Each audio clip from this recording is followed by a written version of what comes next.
మాటివ్వు. ఎవరి కోసం చేస్తున్నావు? నువ్వు ఎలా బతుకుతావో నాకు తెలియదు.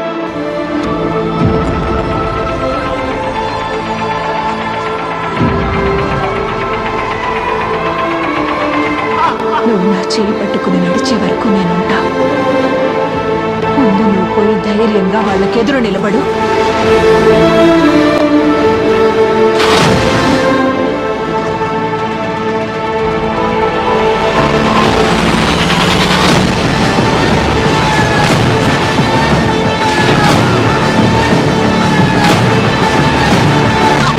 ఒక్కడివే పో. అయ్యోరా,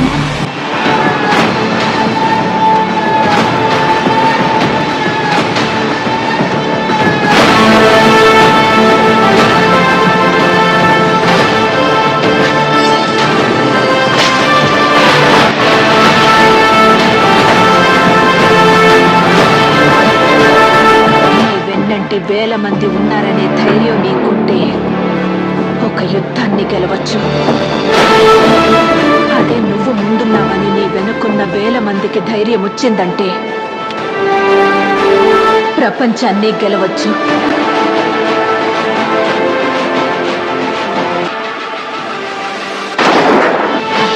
చచ్చిపోయేటప్పుడు మాత్రం ఒక రాజులాగా.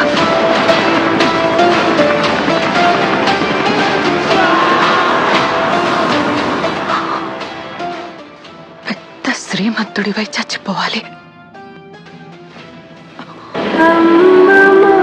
చాలా పెద్ద శ్రీమంతుడు అవుతానమ్మా. తనకిచ్చిన మాటకి ఇది సరిపోతలేదో నాకు తెలియదు. తన ఆశే నా హఠం. లాములుగా ఉన్న 100 ఏళ్లు బ్రతకాలనుకుంటారు. ఇంకొందరు ఒక్కరోజు బ్రతికినా సుల్తాన్లా బ్రతికి చావాలనుకుంటారు. ఒకవేళ వీడి రోజు చస్తే నా మాటని నెరవేర్చే యోగ్యత వీడికి లేదనుకుని మర్చిపోతాను. కానీ వాడు ఉండే వరకు ఈ ముళ్ళ ప్రపంచంలో నా ఆశను నెరవేర్చే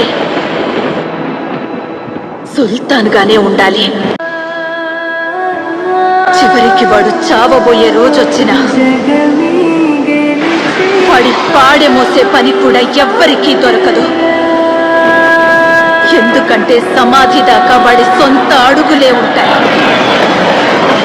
ఆ రోజు 2 సంఘటనలు జరిగాయి. ఆ ప్రాంతం అంతమైంది.